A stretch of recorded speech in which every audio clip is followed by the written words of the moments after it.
aqui sentados nessa mesa, que não é uma mesa, mas temos também os participantes remotos. Daqui a pouco eu vou apresentá-los. E o tema é a influência das grandes corporações na flexibilização da legislação para a internet, consequências na sociedade. Então, o tema é bastante desafiador, porque envolve regulação, que é um processo lento, não é uma coisa assim que se faz de uma hora para outra, depende de muito amadurecimento, entender os processos que acontecem na sociedade. Por outro lado, todo o mundo digital, que se transforma com uma rapidez enorme. Então, quando as pessoas começam a perceber como esse mundo já funciona, ele já muda. Então, daí a dificuldade de você regular.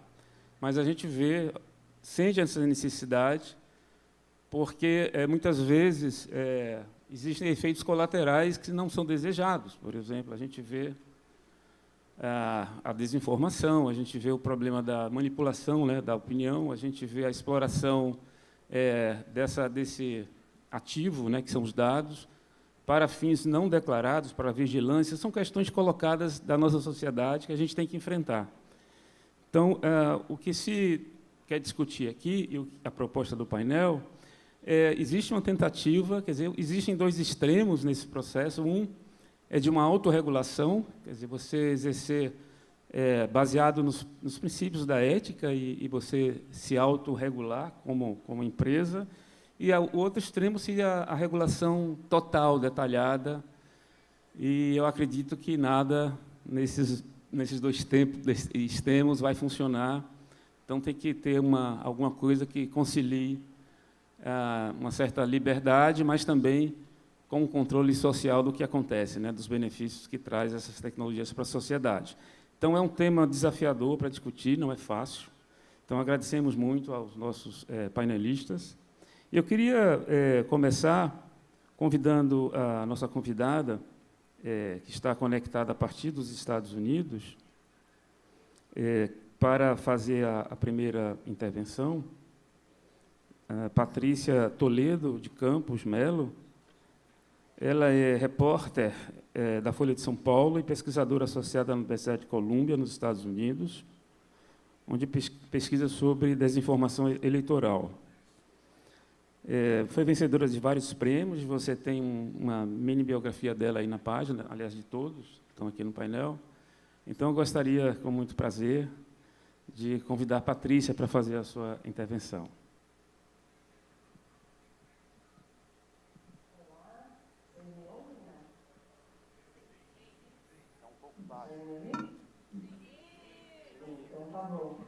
Bom, queria agradecer, primeiro só esclarecer que eu agora estou em São Paulo, que eu vim cobrir a eleição, terminar o projeto de pesquisa aqui em São Paulo.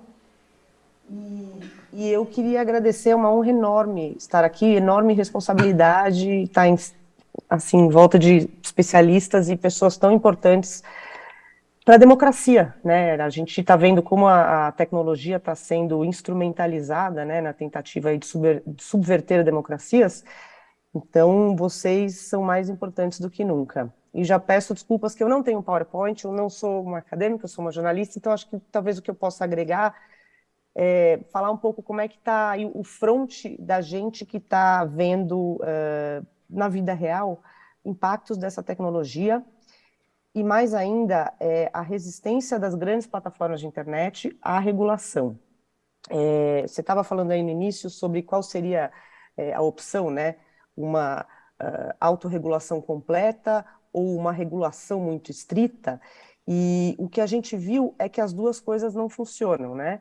Como você bem disse, por um lado, a autorregulação, só a autorregulação, como a gente viu, não existem incentivos suficientes para as plataformas de internet para elas se autorregularem, né? Primeiro porque existe tanto no Marco Civil da Internet quanto no ato, agora me fugiu o nome, na seção 230 do Ato pela Decência nas Comunicações dos Estados Unidos, de 96, você tem uma imunidade às plataformas pela responsabilização por conteúdo de terceiros, que é absolutamente necessária, né? Senão não existiriam as plataformas, né? Se você pudesse ser processado, responsável pelo conteúdo postado por terceiros. Mas, ao mesmo tempo, você tem pouco incentivo para as empresas, para elas serem mais, investirem mais na autorregulação.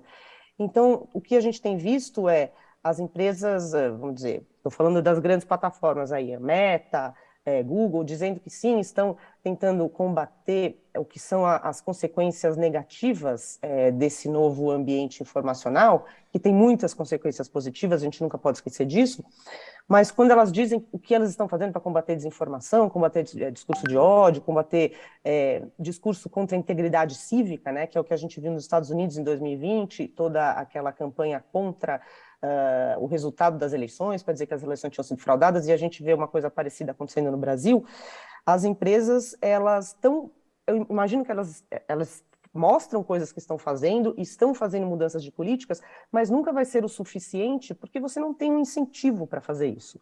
Então, o outro lado, que é essa regulação, vamos dizer, mais draconiana, você acaba criminalizando até o usuário de internet. A gente viu um pouco com as leis de fake news, por exemplo, em Singapura, na Malásia, no Vietnã, que você literalmente criminaliza o internauta, né, a pessoa que está usando as redes sociais. Então, a gente tem uma coisa, um meio termo que vem sendo buscado, que é na Alemanha, que é uma autorregulação regulada, né, que você tem uma combinação das duas coisas, das próprias plataformas aí dizendo o que elas vão fazer, mas com uma fiscalização. E você tem também a legislação da União Europeia, esses dois, o Digital Services Act e Digital Markets Act, que eles agem aí na ponta da concentração de mercado e também na ponta de serviços, para tentar organizar um pouco esse ambiente digital. A gente no Brasil também tentou fazer uma legislação, está tentando fazer uma legislação que organize um pouco, né, esse ambiente digital. A gente viu como, por exemplo, ele pode ter efeitos negativos em relação à manipulação da opinião pública, né, uma coisa que vem sendo usada por líderes em muitos países, de esquerda ou de direita, populistas aí, para você distorcer, né? É como se a gente tivesse vivido o tempo todo com o que eles chamam da praça pública de informação, né? Onde as pessoas aí todas falavam, você tinha uma livre circulação de ideias e existia aquele entendimento de que a melhor ideia, as melhores informações, elas vão vencer as piores, né? Naturalmente, isso vai ser uma seleção. Só que o que a gente vive na internet é mais ou menos como se algumas pessoas estivessem usando um megafone e as outras estivessem usando um chip implantado na cabeça das pessoas. Porque você tem uma praça pública que é controlada por grandes empresas, né? Então não é uma praça pública, é uma praça pública privatizada e onde você pode comprar um maior alcance, você pode manipular um maior alcance, né? Tanto que se discute muito em relação à liberdade de expressão, que existe liberdade de expressão, mas não liberdade para você inflar o alcance da sua informação, que muitas vezes é uma informação distorcida. Então, uma das coisas que se tentou aqui no Brasil foi o projeto de lei 2630, famoso PL das fake news, que teve diversas formas aí, começou em 2020, se eu não me engano, aí ele foi sofrendo várias modificações, e ultimamente, agora em abril, chegou num ponto em que existia uma chance de ele ser aprovado. O PL tinha vários problemas, a gente tem que sempre apontar isso, né? Por exemplo, ele estabelecia uma imunidade para figuras públicas, né? Para pessoas eleitas que têm cargos públicos, em relação à moderação de conteúdo, né? Que a gente até brinca que era mais ou menos uma emenda Trump, para que os políticos pudessem se proteger do que aconteceu com o então presidente Donald Trump, que ele foi banido aí de várias plataformas depois do 6 de janeiro, que teve a invasão do Capitólio e a violência, causou mortes, etc. Então você teve nos Estados Unidos você também teve uma legislação estadual desse tipo, na Flórida, depois você teve uma outra no Texas, que visavam a proteger figuras públicas da moderação das plataformas, né, das plataformas poderem fazer valer suas políticas de, por exemplo, proteção da integridade eleitoral, proteção contra discurso de ódio. E aqui no Brasil você também teve um decreto do governo que acabou não saindo, que ia ser transformado numa medida provisória, ia ser transformado numa lei e acabou virando aí um pedaço do PL 2630, que é essa maneira que os políticos queriam de se proteger de perder o seu megafone quando eles usarem de forma irregular o seu megafone.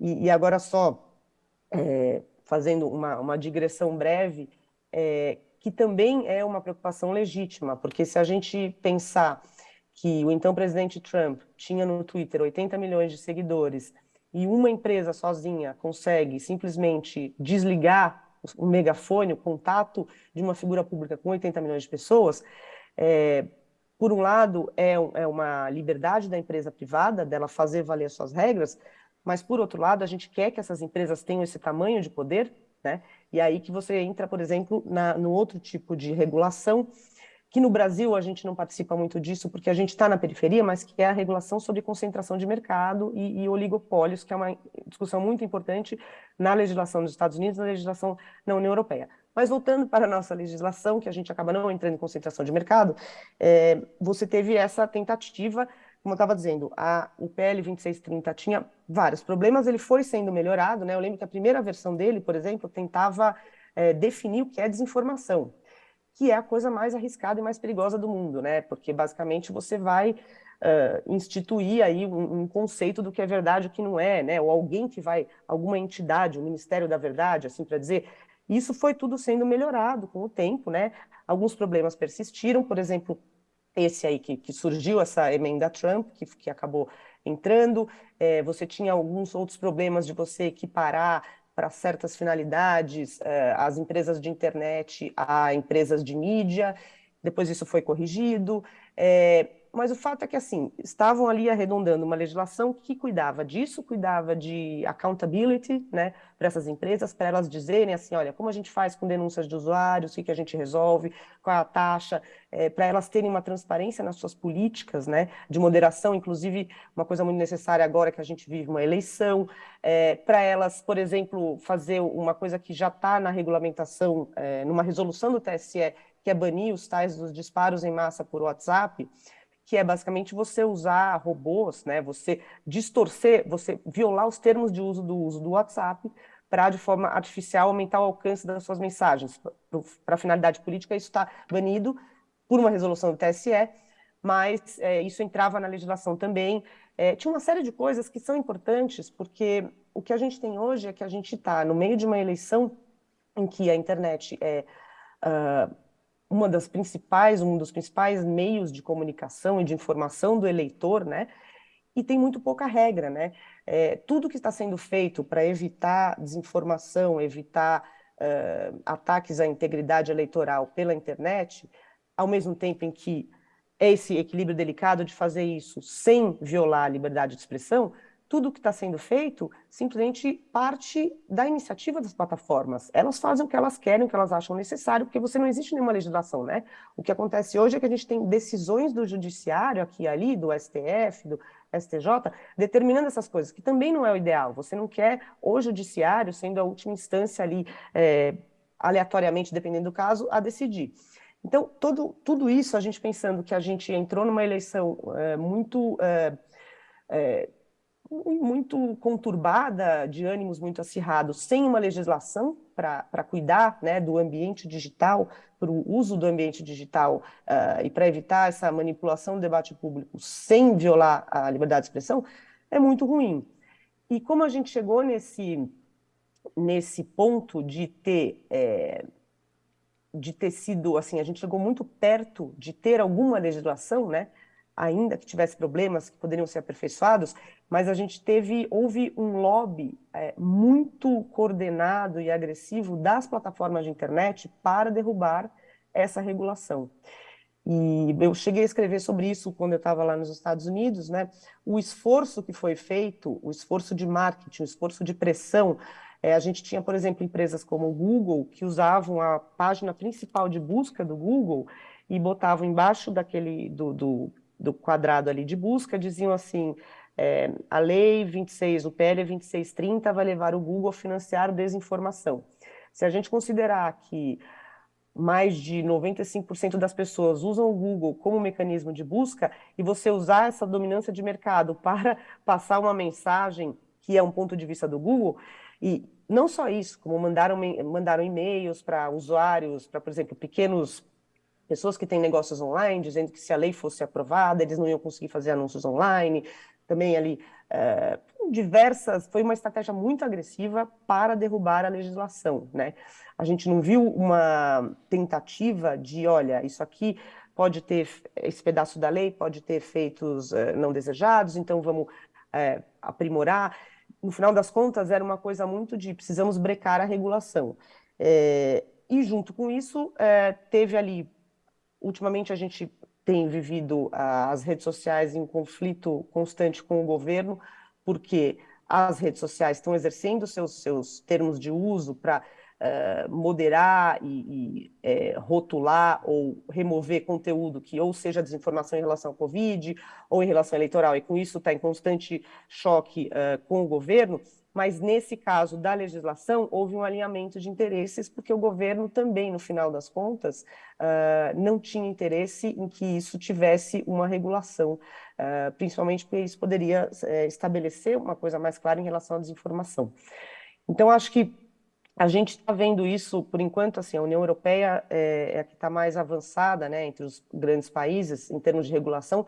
Nos Estados Unidos também é muito difícil, você tem várias coisas em várias legislações tramitando, mas lá, principalmente por causa da tradição da primeira emenda de defesa da liberdade de expressão, que é uma coisa tão absoluta, né? A gente sempre compara Europa ou Alemanha, que tiveram um histórico muito trágico com o discurso de ódio, com o nazismo. Então, você tem a visão de liberdade de expressão é muito diferente do que nos Estados Unidos, e nos Estados Unidos isso tem dificultado muito qualquer tipo de regulação, embora agora a regulação antitrust esteja andando um pouco.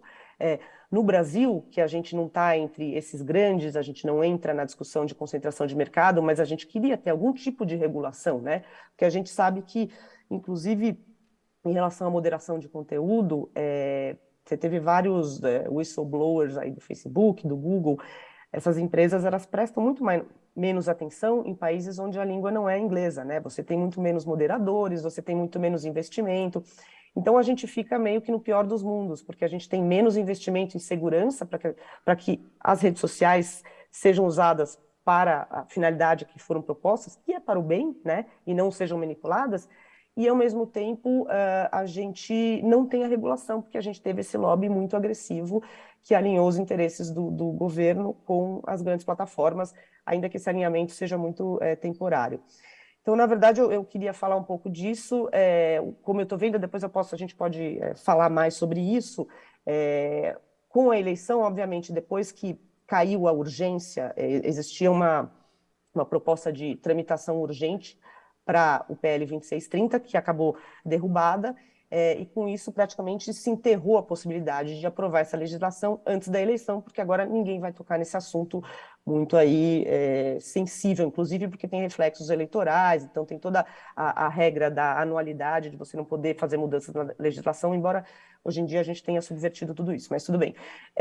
Então a gente deu uma pausa aí muito longa na regulação. Estamos entrando na campanha eleitoral sem um tipo de regulação específica, e no ano que vem a gente vai ter que ver, porque a gente fica nessa briga muito de polos extremos, de um lado, de vamos dizer, uma parte do espectro político dizendo que as redes sociais combatem as vozes conservadoras e querem acabar com a liberdade de expressão. Do outro lado, o espectro mais progressista dizendo que, na verdade, as redes sociais não fazem o suficiente para combater a linguagem de ódio, o discurso de ódio, e no meio disso, as redes sociais fazendo tudo para só se autorregularem e evitarem uma regulação formal. A gente já vai retornar nessa discussão de regulação no ano que vem. Eu não sei sobre qual governo, eu não sei como é que vai ser esse desenvolvimento, mas uma coisa é certa, é inevitável que a gente tenha alguma regulação, né? Eu concordo que isso não pode ser feito às pressas, que isso tem que ser estudado, a gente tem que olhar os exemplos de todo mundo, principalmente essa autorregulação regulada na Alemanha, embora ela se afine mais ao problema principal deles, que é a linguagem de ódio, né, e não desinformação. Então, assim, ainda que ele tenha sido adiado, a gente vai ter que lidar com isso, porque hoje fica ou a cargo da autorregulação das plataformas, que, de novo, não tem muito incentivo, né, para fazer grandes investimentos nisso, ou a cargo de decisões, aí, às vezes, arbitrárias do judiciário.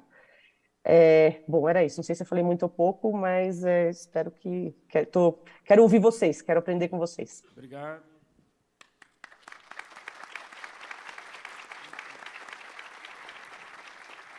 Queria convidar agora para fazer a sua intervenção Fábio Steibel, tem um pós-doutorado no Berkman Klein Center da Universidade de Harvard, foi membro do Future Global Council e fez um doutorado na Universidade de Leeds, no Reino Unido. Vocês podem ver a mini biografia dele. Por favor, Fábio. Muito obrigado. Eu vou só pedir para colocar o PowerPoint, e é uma responsabilidade seguir a Patrícia, porque eu acho que a Patrícia ela viu esse ecossistema de um lado muito importante, que é do lado da vítima e do jornalista, de quem tentou fazer um debate pela democracia. Eu só acho que, só para passar para frente, só para ver se eu vejo o primeiro slide, talvez a configuração está estranha. Enquanto isso, eu vou abrindo aqui. Um passador. Obrigado. Testando, foi. Eu acho que tem talvez duas frases que a gente pode abrir esse debate sobre regulação. A primeira é: pior que tá, não fica. E eu acho que isso não é uma lição que a gente deixou de aprender. E se ficar, o bicho come, se ficar... se correr, o bicho pega, se ficar, o bicho come. Essa coisa de que alguma solução é melhor que nenhuma solução, ou tanto faz qualquer coisa. E eu acho que o consenso que a gente tem é que nós concordamos nos problemas, mas a gente não faz a mínima ideia do consenso dos remédios. O PL Fake News é um bom exemplo disso. Ele é cercado de boas ideias, mas o resultado final pode colocar as eleições em risco, pode colocar a democracia em risco. E a verdade é que a gente tem uma carência muito grande de entender, afinal, o que seria o consenso? Qual que seria essa solução? E, para mim, o problema não passa por conteúdo. Conteúdo nós temos. Para mim, o gargalo mesmo são dois. É o último slide. Valores democráticos, e é isso que a União Europeia tem feito bastante, e infraestrutura tecnológica. A gente precisa de mais dados e mais ruas para construir as soluções que a gente tem, mais espaços de governança. Então, aqui eu faço um apanhado rápido entre o que aprendemos em 20 anos de regulação. Né? O João perguntou por que 20 anos, porque eu lembrei de 96, quando a gente começou a pensar em internet, a imaginar essa internet. É por isso esses 20 anos, mas o cálculo está um pouco errado. Né? Já fui apresentado. Nos anos 90, eu acho que, olhando para trás, nós éramos muito otimistas. A gente olhava a Wikipedia e falava: eu vejo uma infraestrutura aberta, eu vejo uma internet aberta, eu vejo uma distribuição de poder. Né?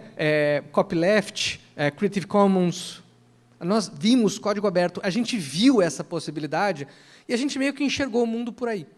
Quando chegam as primeiras plataformas, a gente começa a olhar com o termo sharing economies. Eu fiz uma pesquisa só de como a Wired, revista de tecnologia, representava isso. E era sharing economies. O futuro é compartilhar, vamos compartilhar tudo. A gente não define mais toda a plataforma como Wikipedia. Infelizmente, a gente não tem muitas Wikipedias, talvez a gente tenha uma Wikipedia, ou Wikimedia, e a gente não tem aqui muitas possibilidades de olhar sharing economies quando o que a gente está fazendo são negócios. Talvez platform economies ou contract economies sejam termos que explicam melhor. Por que eu acho importante isso? Esse é um artigo que tem aqui o link, onde ele vai fazer justamente essa reflexão. Como, quando a gente olhou a internet pela primeira vez, a gente não viu que tudo podia dar errado. Mas havia um ecossistema que já estava dando sinais de que o cenário de hoje estava ali. Então, nos anos 2020, a gente não pode ser ingênuo. Mas que difícil que é dar solução. Eu trouxe ali um print de um estudo muito legal feito pela União Europeia sobre trabalhadores de plataforma. E o que esse estudo me diz é que o problema dos trabalhadores de plataformas não é um problema, são problemas. Então, eles têm ali 4 tipos diferentes de trabalhadores, com mais habilidades, menos habilidades, mais controle, menos controle. E o que você percebe lendo é o seguinte: esses são 4 sistemas completamente diferentes e a solução para um mata o outro. É complexo. E a questão é, como regulamentar os algoritmos das plataformas de trabalho? É complexo. Eu não sei a resposta. E é, para mim, isso que é o 2020. Eu não sei o que a gente está fazendo direito. O que mudou? Eu acho que o que mudou é que nós começamos a enxergar esse setor privado, as big techs, alguma coisa assim, como um ator que atua bastante. Eu acho que o vazamento ali dos papers do Uber mostra um pouco como você tem essa estratégia de policy desse setor privado e de como esse setor privado ele chegou em vários países propondo uma regulação benéfica a eles, mas não necessariamente baseada nos valores daquele país, alguma coisa assim. E foi muito rápido. E hoje o problema que nós temos é que nós temos saúde, educação, política, conteúdo, todas as áreas que a gente pode imaginar, de alguma forma eles têm esse braço de digital. Então, se há 10 anos atrás o ITS conseguia falar sobre direitos digitais, hoje eu já não sei se eu vou colocar os digitais, porque eu estou quase falando de direitos. O rol de complexidade mudou muito, mas a gente entendeu que tem um ator ali, um stakeholder que a gente tem que fazer. Quais são aprendizados que a gente tem? O primeiro aprendizado é que vimos que muitas plataformas têm uma tendência natural a concentrar mercados. Esse é um artigo da Harvard Business Review que eu acho legal, essa metáfora ali daquela catraca meio de estádio, meio de metrô, dependendo da cidade que você está, que você tem o seguinte, é fácil de entrar, mas é difícil de sair. Então, a infraestrutura dessas plataformas é desenhada para que elas concentrem, ser um super app, ser a plataforma principal, ser um broker, é feito para você entrar, mas é feito para não sair. E essa daqui é um dos grandes problemas que nós temos. Como é que eu inverto isso? Como é que eu faço uma plataforma aberta que favoreça, como a cidade, o crescimento de uma sociedade, e não uma infraestrutura fechada? Um segundo aprendizado que nós temos é de desinformação, ou outro termo que você queira usar. A forma como nós distribuímos informação hoje e a forma pelas quais deliberamos, convivemos, está extremamente diferente de como era antes. Não que a política mudou 100%, certo? Instituições mudam lentamente, ainda temos ministérios, secretarias, prefeituras e tudo mais. Mas a desinformação, ela realmente colocou uma tensão ali. Está cada vez mais difícil se informar bem e está cada vez mais fácil de você ver que alguns players conseguem jogar aqui e, ao jogar aqui na desinformação, eles conseguem grandes sucessos. Modelos de negócio nascem na desinformação e esses modelos de negócio são muito danosos à própria democracia, a forma como a gente define coisas. Terceiro aprendizado que a gente tem é que a gente viu que o conceito de cidade e o conceito de trabalho muda profundamente com essas plataformas. O Airbnb, eu acho que é um exemplo que a gente pode dizer para quantas cidades pensaram o que é minha cidade com Airbnb. Os aluguéis sobem, algumas regiões viram fantasmas, algumas cidades procuram o Airbnb para resolver problemas, e a mesma coisa de trabalho. Está cada vez mais claro que gig workers, ou trabalhador de plataforma, é algo que tem uma grande aderência para crescer. A gente vê aí no logística, você vai ver aí Rappi, iFood, mas há outros trabalhadores que começam a trabalhar como essa plataformização, digamos assim. E um último elemento que a gente tem aqui é essa tríade de poderes separados que nós temos. De um lado, a China, que escolhe um desenvolvimento muito centrado no seu próprio país, em parceria com o setor privado. É muito relevante a gente olhar para a China. Os Estados Unidos, que acaba fazendo novamente um debate centrado do tipo, já que eu sou da Califórnia e estou no Brasil, vale a lei da Califórnia, e essa lógica se passou por muitas vezes, e Europa, que talvez seja o diferente aqui. Talvez a Europa seja aquela que tinha tanta dificuldade de fazer consenso interno que eles realmente conseguiram fazer um framework, um enquadramento, um arcabouço que funcionasse um pouco melhor. Mas fato é que a gente está agora muito seguindo o caminho da Europa e talvez esquecendo que a gente sempre teve um caminho muito bom. O Brasil tem Marco Civil da Internet, tem o CGI, a gente tem um histórico muito bom de regulação. Para onde a gente deveria olhar, então, para pensar nesses remédios? A gente olha para a Europa. A gente não tem exatamente os mesmos problemas, mas há problemas que a gente pode olhar. E o que a gente aprende com essa regulação da Europa? A primeira é que eles têm uma capacidade enorme de definir tomada de 3 pinos. GDPR ou LGPD é uma dessas tomadas de 3 pinos. Eu digo que eu tenho um padrão, e se você quiser fazer negócio comigo, você usa esse padrão. A quantidade de legislações tipo a nossa, que são inspiradas na GDPR, mostra uma compatibilidade de privacidade e mecanismos muito grande. Agora a gente está vendo 2 grandes marcos que possivelmente vão ter o mesmo padrão de tomada de 3 pinos, um de serviços digitais e o outro de mercados digitais. A gente está vendo a Europa fazer com que, ao regular o próprio mercado e regular quem negocia com eles, está influenciando bastante padrões que são adotados em outros países. A segunda coisa que a gente aprende da Europa é essa governança compartilhada. É muito interessante o que o Parlamento Europeu e a Comissão Europeia conseguem fazer em termos de governança. Digamos assim, o Fórum de Autorregulação de Desinformação deles conseguiu benefícios para o Brasil que a gente não conseguiu. Eles conseguiram um banco de aplicativos abertos, eles conseguiram mudança nos termos de uso, eles conseguiram várias coisas. E aqui é autorregulação, aqui não é o Estado participando, é simplesmente o Estado forte, com uma governança falando, eu acho bom vocês fazerem. O que significa, se não fizer, eu vou de regulação. E aqui você tem um sistema de regulação funcionando. Várias outras áreas, a gente vê esse trabalho formiguinha da União Europeia dando muitos frutos. Trabalhos de plataforma, por exemplo, eu olho muito mais para a União Europeia do que para outros países que estão fazendo isso. E um terceiro lógica que a gente tem da União Europeia para olhar é essa regulação em inteligência artificial.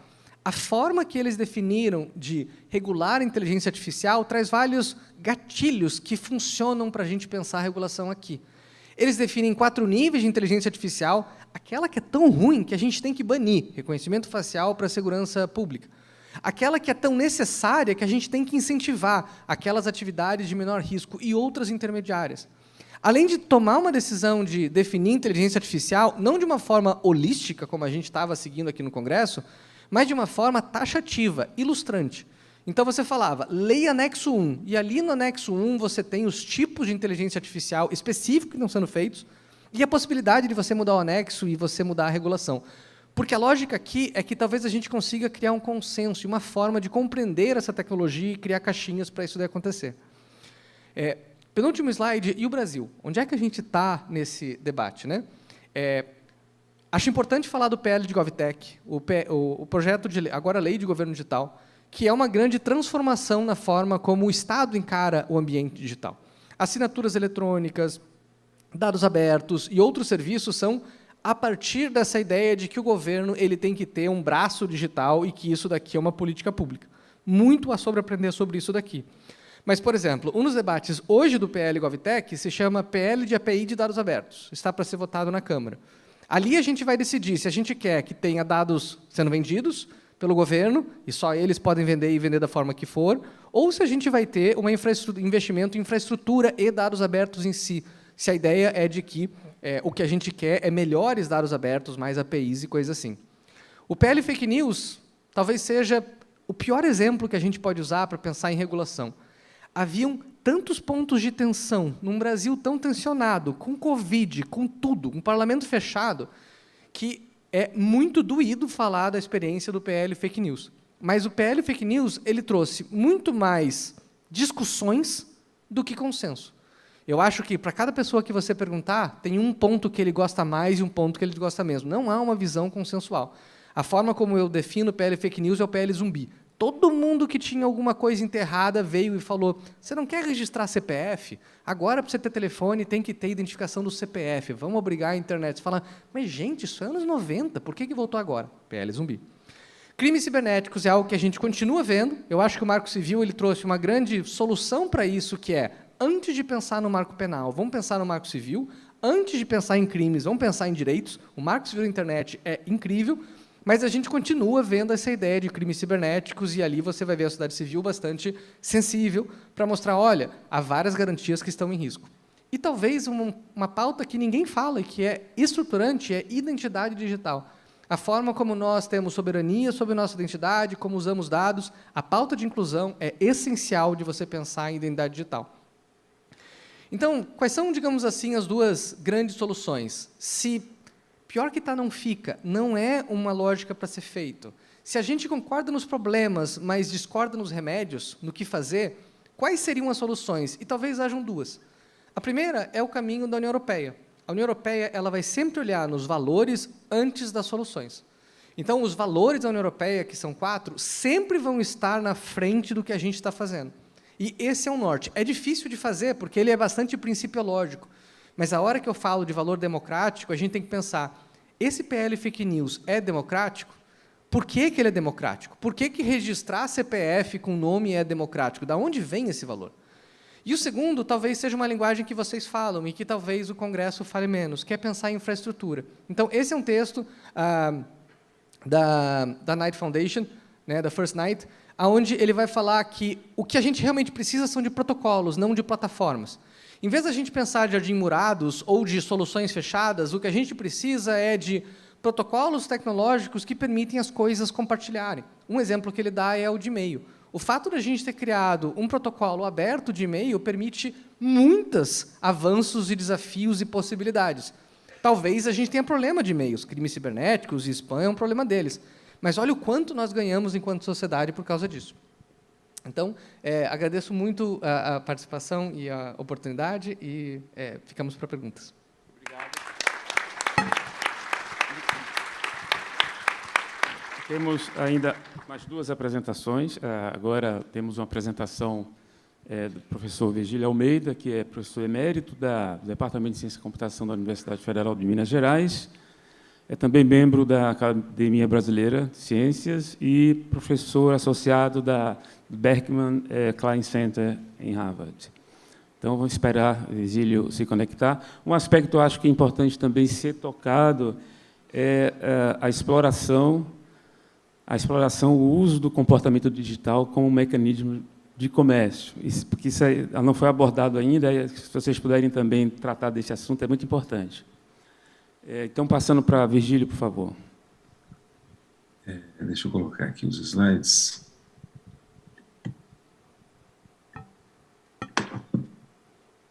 Apareceu aí? Apareceu, né? Bem, vocês estão me ouvindo? Sim?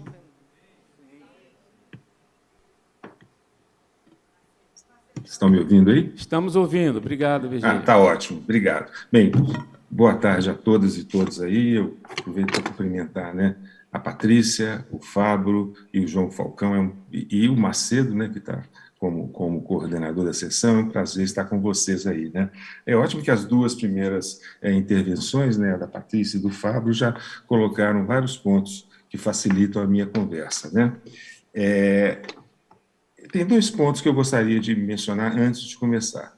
Tem a questão de curto prazo, que a Patrícia mencionou, que é a questão das eleições. Isso não tem muito o que fazer agora, a não ser que a sociedade precise demandar das plataformas quais são as regras que estão em vigor para as eleições. Eu acho que isso era algo que deveria ser público nesse momento. Há regras de remoção de conteúdo, de banimento de conta, há regras de circuit breaker. Quais são as regras que estão? A sociedade precisa entender isso nesse momento. Tá? Então, isso é o que nós podemos demandar nesses 2 meses até as eleições. Mas a minha questão é o que vem depois das eleições, esperando que seja um novo ambiente mais iluminado para fazer essas questões, né? Então, eu vou mostrar algumas ideias do que deveria ser essas questões num novo ambiente, tá? Eu vou pedir desculpa que meus slides estão em inglês, porque só para ganhar tempo numa outra apresentação que eu vou ter, então, eles estão em inglês, eu peço desculpas, tá? A questão central que eu coloquei aqui, que eu gostaria de elaborar um pouquinho mais, o que pode ser feito para construir um ambiente regulatório digital que priorize o interesse público no Brasil. Esse é o ponto que eu acho que nós, em 2023, se Deus quiser, iremos discutir. E a questão não é só mídia social ou as plataformas, é um pouco mais ampla do que isso. Tanto a Patrícia quanto o Fábio colocaram isso. Então, o que eu vou mostrar é justamente quais são os passos importantes para se pensar nessa construção de um ambiente regulatório que olhe o interesse público no Brasil. Tá? Para começar aqui, eu gosto muito desse slide aqui, porque diz o seguinte: não existe opção fora da tecnologia. Tá? certamente existem melhores caminhos ou melhores formas de organizar a tecnologia, organizar esse futuro. E é isso que nós precisamos perseguir, melhores formas de organizar, porque nós não vamos sair fora e o que vem pela frente vai ser cada vez mais dentro dessa tecnologia, né? Então, aqui eu coloquei alguns, né? Soluções que são dirigidas pela população, pelos residentes, que sejam equânimes, que sejam profundamente inclusivas, que sejam anticolonialistas, tá? que empoderem as comunidades e que sejam sustentáveis. Então, essa é uma ideia do que nós temos que fazer. Isso aí está aí. As sociedades têm que fazer isso, não é só o Brasil. Tá? E aí, vamos ver quais são, então, as características dessas plataformas, que para iniciar a conversa, embora eu não vou ficar só nelas. Tá? Primeiro, as plataformas não são simplesmente locais de fazer comércio e serviços, como outros negócios. Elas têm um papel importante, e a Patrícia mencionou isso, elas são uma espécie de praça pública, onde tem as atividades cívicas, onde o discurso cívico, o discurso político existe. E aí tem duas ramificações. Elas podem ser, o risco delas serem privadas, é o jeito que elas são, essa praça pública é propriedade privada, e as visões de algumas pessoas acabam prevalecendo sobre outras. Eu vou colocar mais um ponto para complicar isso aqui, eu não escrevi não, mas eu queria falar. Imagina uma infraestrutura de uma praça pública no país, onde as discussões são levadas, as discussões políticas, as discussões de costume e cultura, mas essa infraestrutura ela é dirigida por publicidades. Então, a delicadeza dessa questão para a sociedade. O segundo é a praça pública, cuja propriedade é o Estado, o setor, mas aí também nós temos medo, porque, inevitavelmente, os governantes podem usar essa praça pública para bloquear certos conteúdos ou para amplificar outros conteúdos em favor do governo. Tá? A pergunta é, existem novas formas de regular essas praças públicas, essas plataformas? Uma dica seria esses enfoques multidisciplinares, aliás, multissetoriais, desculpa. Aí eu tentei pensar como é que eu vou explicar essa questão de uma maneira pictórica, né, através de... E me veio uma ideia de colocar isso aqui. O que nós vemos hoje é algo assim. Você tem uma enorme nuvem fechada, né, opaca, com serviços extremamente poderosos, capazes de saber o que nós pensamos, o que nós queremos, o que nós vamos comprar, qual é a nossa orientação política. São sistemas cuja a melhor caracterização que eu vejo hoje em dia são chamados sistemas sociotécnicos, porque o funcionamento deles leva em consideração o comportamento das pessoas embutido nos algoritmos, né? E temos algoritmos e dados. Do lado de fora dessa grande nuvem estão as pessoas, a sociedade, que pouco entende o que está dentro dessa figura. Tá? É algo misterioso, é algo mágico, é um algoritmo que resolve a minha vida, é o algoritmo que é culpado pelo hackeamento de um determinado serviço. E aí tem alguns atores que são fundamentais. Primeiro são os jornalistas, porque os jornalistas são capazes de mostrar para a sociedade o que são esses complexos, como que eles funcionam e quais são os problemas. Tá? Porque isso é como se nós tivéssemos a sociedade olhando para o universo e tentando descobrir o que está acontecendo. Então, os jornalistas são fundamentais para entender isso aqui. Decifre-me ou te devoro, né? É o enigma da esfinge, né? Outros que são fundamentais são os pesquisadores, porque os pesquisadores são capazes de, mesmo do lado de fora, enviar certas sondas para entender o funcionamento desses algoritmos, porque são algoritmos protegidos por regras de propriedade intelectual, de segredo comercial. Então, é fundamental o papel dos pesquisadores, seja de computação, seja de ciências sociais, seja de ciências humanas. Aqui tem exemplos concretos, por exemplo, né, a Patrícia tem um livro, né, que é Máquina do Ódio, que desvendou o funcionamento das campanhas políticas de 2018. Muitas das coisas que ela publica lá foram levantadas por pesquisadores lá do nosso departamento, tem o Fabrício, tem a Jussara, tem vários outros que têm desvendado essas questões. Então, e aqui nós temos outros acadêmicos, não só de computação, mas aí tem engenharia, tem o pessoal da ciências sociais, sociologia, ciências humanas, ciências políticas. Tem a necessidade de termos formadores de políticas públicas para entender isso também. E nem sempre isso ocorre de uma maneira assim, mais ampla, dada a complexidade desse sistema. E os legisladores. Parte dos problemas que a gente viu na PL 2630, às vezes, devido a um desconhecimento de certos funcionamentos, em parte por esse grupo. Mas, cada vez mais, nós precisamos desses atores aqui para nos ajudar, como sociedade, a desvendar esse complexo de plataformas digitais, né? E a computação aí tem um papel bem específico. Como nós estamos falando numa conferência de computação, eu coloquei aqui 4 novos papéis que a computação deve ter nessas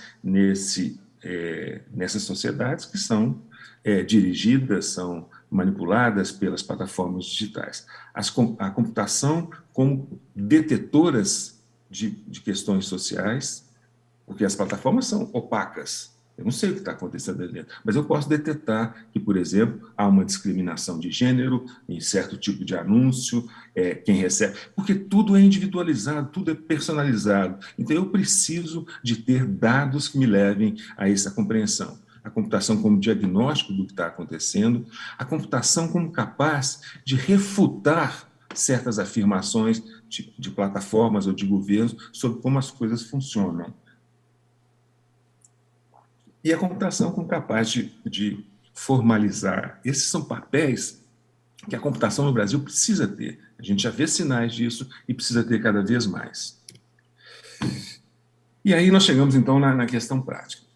Indo da governança da internet à governança digital, o Brasil tem uma experiência muito bacana, uma experiência capaz de mostrar para outros países o que foi feito aqui, que foi considerado inovador. Então, nós estamos considerando que a governança digital é essa prática de estabelecer e implementar políticas, procedimentos, padrões para o desenvolvimento, uso e gestão do digital, né? Então, lá atrás, o Brasil teve aí uma visão antecipada, uma visão realmente privilegiada e criou o Comitê Gestor da Internet, o CGI, tá? Em 1995. Em 2003, o presidente Lula aperfeiçoou, implementando a questão de eleições para os representantes do Comitê Gestor da sociedade civil e do setor privado. Depois tem o Marco Civil da Internet, em 2014. Interessante observar que o Marco Civil veio depois das revelações de Snowden. Então, teve aí uma força interessante que avançou isso, e o Marco Civil foi sancionado pela presidente Dilma, né, na convenção da NET Mundial. O Brasil, em 2014, reuniu em São Paulo 1.100 representantes de 110 países para discutir o que deve ser o futuro da internet. Tá? Então, isso aí foi o prestígio que o país teve com isso, né? Até hoje a gente observa nas discussões internacionais. Depois veio a lei de proteção de dados pessoais. Também aqui tem uma associação a eventos políticos. Aqui foi logo depois do Cambridge Analytica. Tá? E agora nós estamos enfrentando o que devem ser os futuros, quais são os possíveis futuros da governança digital. Então, aqui alguns pontos dessa regulação dos serviços digitais. As plataformas têm mostrado fraquezas e ameaças às democracias no mundo inteiro. Tá? A estrutura de responsabilização devia ser global, porque o sul global, os países do hemisfério sul, dependem de tecnologias que são projetadas no norte. A Patrícia mencionou isso, quer dizer, nem sempre as grandes corporações, as grandes plataformas implementam no sul o que elas fazem no norte, com a eficiência que é feito lá. A governança digital deveria demandar uma resposta global coordenada, de modo justamente para evitar essa assimetria aqui entre sul e norte. A União Europeia apresentou, e aí o Fábio mencionou, essa experiência importante do Digital Services Act, né? E talvez começar a pensar numa discussão de princípios globais para essas mídias sociais. Princípios, por exemplo, que favoreçam os direitos humanos, embora isso a gente vai ver é complicado em função de alguns países. A grande ameaça, o grande perigo à liberdade das democracias vem dos governos autoritários que exploram os serviços digitais e as fraquezas das plataformas, né? Seja, por exemplo, a amplificação das mensagens falsas, a censura, né? E o Brasil deve construir uma visão para os serviços digitais, para a regulação dos serviços digitais, para ser um ator global. Então, se o Brasil quer participar dessa discussão global sobre o que deve ser, ele tem que ter uma solução interna. Nós não temos ainda. E aí eu gostaria de chamar a atenção que quando nós estamos às vezes concentrando nas plataformas, mas esse ambiente digital não é só das plataformas de mídias sociais, mas, embora elas tenham um papel muito importante, o que a gente vê crescer são as plataformas de governo, as plataformas financeiras, dos bancos, dos serviços de proteção ao crédito, das operadoras de seguro, dos serviços públicos, né, que hoje usam os algoritmos para identificar características. O gov.br é fácil perceber isso, né? A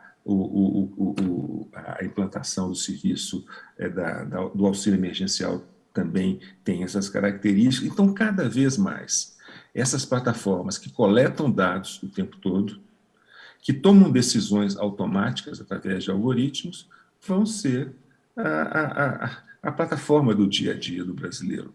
Tá? Então, por isso, nós precisamos de ter regras, nós precisamos de ter algo que dê ao cidadão a segurança, às empresas a estabilidade que elas precisam e ao governo também a segurança necessária. E como fazer isso, né? Ainda um ponto que eu gostaria também de trazer é que esse novo universo digital, ou mundo digital em que os países operam, para ter regulação, tem que ter novos tipos de capacidade dentro do governo. A gente vê a dificuldade que, por exemplo, a Agência Nacional a Autoridade Nacional de Proteção de Dados Pessoais tem para contratar. Os Estados Unidos, por exemplo, nessa agência aqui de proteção financeira, né, anunciaram outro dia a contratação de 25 cientistas de dados para entender o que está e para, principalmente, ajudar o governo a entender as fumaças que são criadas pelas empresas de tecnologia. Então, esse é um desafio. E aí nós chegamos ao ponto final aqui, ao penúltimo slide. Quer dizer, nós temos aqui, pensando o futuro digital do Brasil a partir de 2023. Já teve, nas últimas décadas, a construção da infraestrutura, as inovações técnicas, e agora, depois de 2010, que surgiram esses sistemas sociotécnicos, a necessidade para nós termos uma sociedade mais avançada em termos de competitividade, de economia, em termos de menos desigualdade, de mais garantias, políticas públicas, regulação e governança. Então, para chegar a isso, quais são ideias que a gente tem? Primeiro, aqui eu traço os pontos que eu acho que seriam importantes para em 2023, considerando um ambiente mais iluminado, temos uma discussão mais ampla sobre o que seria o futuro digital do Brasil sustentável. Tá? Primeiro, nós precisamos ter no Brasil uma visão, uma estratégia, aonde que se quer chegar, tá? Um plano de transformação digital que tenha considerações como a necessidade de inclusão, a necessidade de reduzir a desigualdade social e econômica, o foco na preservação ambiental, nas técnicas sustentáveis, isso tudo tem que fazer parte desse futuro digital. Tá? Para isso, nós temos que pensar que as pessoas de tecnologia, aí, na verdade, é um incentivo para que quem está assistindo hoje essa discussão aqui pense em outras formas. Tá? É preciso que os profissionais de tecnologia, as pessoas de tecnologia, saiam da bolha tecnológica e comecem a ter outras ideias sobre impactos sociais, impactos políticos, preocupações com isso. Tá? Uma outra questão é, por exemplo, né, se a construção desse futuro digital sustentável ela vai ser feita num ambiente heterogêneo, num ambiente de interesses contraditórios. Então, tem que haver o jogo político para chegar nessa questão. E é chave que a comunidade de políticas, de formulação de políticas, tem que participar desse processo, senão vai ser pior. Não é um processo que é ou que deveria ser levado apenas por um grupo, por exemplo, o grupo tecnológico ou a indústria tecnológica. Ele tem que envolver os diferentes setores da sociedade. Autorregulação, estados totalitários ou a União Europeia são as opções que se colocam hoje. Que caminho que o Brasil deve seguir? A pergunta é, todo mundo brigando por alguma coisa? É esse que seria o caminho que o Brasil quer? Não, ele tem que começar a pensar em políticas. Nós temos a necessidade de discutir políticas, nós temos que ter essas arenas de discussão, mas nós necessitamos políticas para formular esse futuro digital. Porque ele tem que ser construído no meio de atores e interesses múltiplos e heterogêneos. Tá? A não ação não é uma opção. Isso vai favorecer a autorregulação e essa disputa a qualquer preço por certas oportunidades ou certas garantias. Esse jogo das situações internacional e nacional é uma oportunidade para o Brasil, tá?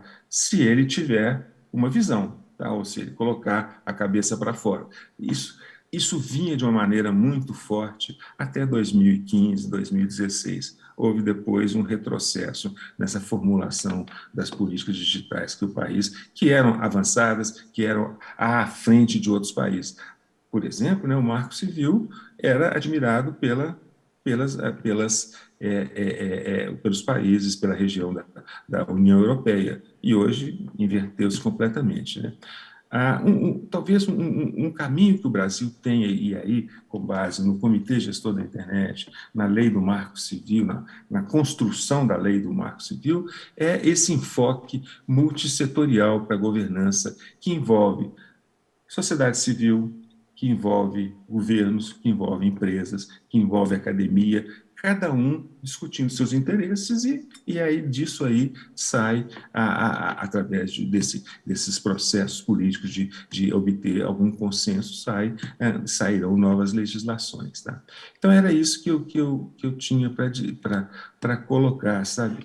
Algumas ideias que nós temos que pensar o que vai ser esse futuro digital do Brasil, porque nós não temos saída, ele vai existir. Então, é melhor que nós trabalhemos para construir as soluções. Obrigado. Obrigado.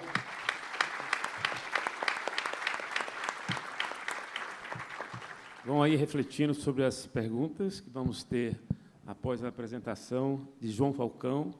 João tem uma grande experiência nessa área de criação de empresas de base tecnológica, Ele tem 2 mestrados em Direito pela Harvard Law School e também pela Fundação Getúlio Vargas, no Rio. E tem atuado, foi, inclusive, diretor de inovação e competitividade do Porto Digital em Recife, Pernambuco, além de outras coisas que vocês vejam lá na biografia dele. Então, está com a palavra, João, por favor. Maravilha, obrigado. Boa tarde, boa noite, né?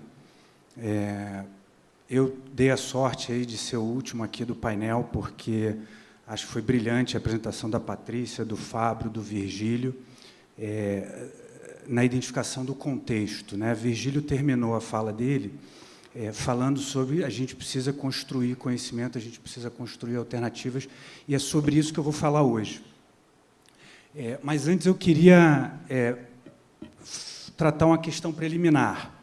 Eu queria, olhando aqui o título do nosso painel, Influência das grandes corporações na flexibilização da legislação para a internet, consequências na sociedade, levanta-se 2 suspeitas aqui, preliminares, né? Então, antes de eu adentrar mesmo na essência do painel hoje, eu queria levantar esses 2 pontos. Um, que a culpa seria das grandes corporações ou a culpa seria da legislação, seja pela flexibilização, não flexibilização, bloqueio, enfim. E como o Fábio e o Virgílio mostraram, a nossa experiência no Brasil, ela é boa, historicamente ela é boa. A Patrícia destacou um evento no último ano, né? Fábio também, onde as big techs teriam influenciado aí mais do que deveriam, mas é importante a gente trazer a corporação para sentar para o debate, para essa discussão. E aí, nesse sentido, eu compartilho ainda, de forma preliminar aqui para a gente, eu compartilho um pouco do meu sonho. O meu sonho é que essas grandes corporações, nesse século, saiam aqui da universidade. No Brasil, as grandes corporações no Brasil, elas surjam nesse século a partir da universidade. Essa é a minha visão, esse é o meu sonho. Na medida em que, para isso acontecer, a gente precisa encarar a legislação brasileira, a gente precisa encarar o ecossistema jurídico, legal, institucional. E aí eu publiquei esse livro esse ano, que faz esse mapeamento do que é preciso a gente ter consciência de como levar a pesquisa da universidade para se transformar numa pequena corporação, numa corporação e aí sim numa grande corporação. Então esse é meu sonho e preliminarmente vocês podem estar R$ 74,00, esse é o preço de hoje na Amazon, mas quem quiser pode baixar no meu site, o PDF, só botar joaofalcão.com.br/livro e vocês vão poder baixar tranquilamente. Então, essa é a minha observação preliminar para destacar que é importante a gente não só trazer as grandes corporações para a conversa, para o debate. Historicamente, no Brasil, a gente tem um cenário positivo, e, na verdade, o desafio é que as próximas corporações, as corporações desse século no Brasil, que venham nos influenciar, que elas saiam da universidade, que elas saiam baseadas em pesquisa, que elas saiam baseadas em conhecimento. Pois bem, essa foi minha observação preliminar. Agora eu queria, de fato, colocar minha pesquisa relacionada ao tema de hoje. E eu vou focar não em legislação, não em internet e não na sociedade. Eu vou focar em algoritmo, eu vou focar em regulação e na consequência na sociedade, dando muita ênfase na consequência da utilização, na inserção dos algoritmos, e aí eu estou chamando eles, vocês vão ver, eu estou chamando eles de algorithm in the wild. Eu peço licença, a pesquisa está em inglês também. Eu chamo eles de o algoritmo na selva, né? Eu vou fazer essa diferenciação. Por quê? Porque a gente precisa começar a falar desse novo fenômeno. Se a gente quiser, se a universidade quiser ajudar na legislação, se a universidade quiser ajudar na regulação, a gente precisa ter conhecimento sobre esse novo fenômeno, e aí a gente vai falar de filosofia para identificar, para caracterizar esse novo fenômeno que eu estou chamando de o algoritmo na selva, né? O algoritmo na sociedade. A pergunta que nos faz pensar, a aventura intelectual que a gente traz aqui hoje, é a seguinte pergunta: se os algoritmos estão tomando as decisões para a sociedade quem está cuidando dos algoritmos, né? E aí a gente tem falado aqui, o Fabro fez um histórico super interessante de como a sociedade no Brasil, de como a gente no Brasil está cuidando da internet, mas a gente vai mergulhar fundo, e identificar que fenômeno é esse e que tipo de conhecimento a gente não tem e que a gente precisa ter enquanto universidade, enquanto sociedade, para poder, então, falar de legislação, para poder, então, falar de regulação, para poder, então, falar de ação. Antes de mais nada, a gente está colocando isso numa perspectiva histórica, de tempo. Então, qualquer tecnologia, quando surge, ela tem impactos positivos, impactos negativos na sociedade. É importante a gente ter tranquilidade de refletir e aperfeiçoar. Eu achei essa imagem aqui muito boa para representar isso, para a gente imaginar esse algoritmo inserido na sociedade hoje e como é que ele seria daqui a 100 anos. No caso, aí era o carro como inovação tecnológica e os desdobramentos ao longo do ano por diversos fatores, né? Então, hoje a gente está nesse contexto, a gente vai falar dos algoritmos numa perspectiva histórica de o que a gente precisa adquirir de conhecimento daqui para frente. Estamos na era dos algoritmos, a principal inovação desse século, a principal inovação das nossas vidas, né? Nesse contexto de internet, nesse contexto de big data, nesse contexto digital. Então, o algoritmo como a personagem principal da nossa narrativa de hoje. E aí sim a gente começa, eu vou ter que identificar esse algoritmo, eu vou ter que identificar esse personagem principal que a gente hoje precisa de conhecimento para poder legislar, para poder regulamentar, e esse é o papel aqui que a gente provoca à universidade. De primeiro, o nosso entendimento de algoritmo vai muito além da lógica matemática, da física, vai muito além do sistema de desenvolvimento, dos ciclos de sistemas de desenvolvimento. A gente entende o algoritmo como um artefato artificial, e aí a gente se refere, claro, a Simon, a gente se refere à ciência do artificial. A gente entende que o algoritmo é um artefato artificial. Como tal, tem suas características que a gente vai refletir. E ele também está inserido hoje na sociedade como uma instituição. E aqui eu estou citando Virgílio. Virgílio tem um artigo e uma fala sobre isso, muito interessante, não só na questão da governança digital, mas o algoritmo como uma instituição na sociedade. Então, o algoritmo ele passa a ter uma atuação, ele passa a moldar comportamentos, ele passa a influenciar a sociedade como se fosse uma instituição. Então, de primeiro, a gente está caracterizando o algoritmo, não só o algoritmo in vitro, não só o algoritmo, uma fórmula dentro de uma máquina, mas ele como um artefato artificial e com um impacto na sociedade tal qual uma instituição. E aí tem toda uma teoria da institucionalidade relacionada a isso, e aí um trabalho muito interessante, uma provocação muito interessante do Virgílio, que a gente traz aqui hoje. Pois bem, tendo essa visão mais ampla, macro, do algoritmo, a gente divide ele em dois momentos muito claros. Um é o algoritmo que a gente está chamando de algoritmo em máquina, que é o algoritmo in vitro, que é o algoritmo que é o design, é a implementação, é a programação, é o teste, é o algoritmo que a gente busca a acurácia, que a gente busca a corretude, que a gente busca eficiência, e que tem suas bases históricas relacionadas à matemática, física. Esse é o que a gente está chamando de algoritmo em máquina. E aí a gente começa a caracterizar o nosso personagem principal do papo aqui hoje, que é o algoritmo na selva, o algoritmo in the wild, que é o algoritmo inserido na sociedade. É um fenômeno diferente, é um fenômeno que, a meu ver, falta conhecimento na ciência da computação, falta conhecimento no reino dos algoritmos para a gente tratar do que eu estou chamando de algorithm in the wild, que tem impacto social, político, econômico, ambiental, que tem impacto direto na vida das pessoas e que tem o seu entendimento requer muito mais, ou requer, além da matemática, além da física, além da lógica, requer a gente, por exemplo, e eu vou falar um pouco mais na frente, falar de ciências humanas, a gente falar de filosofia, a gente falar de linguística.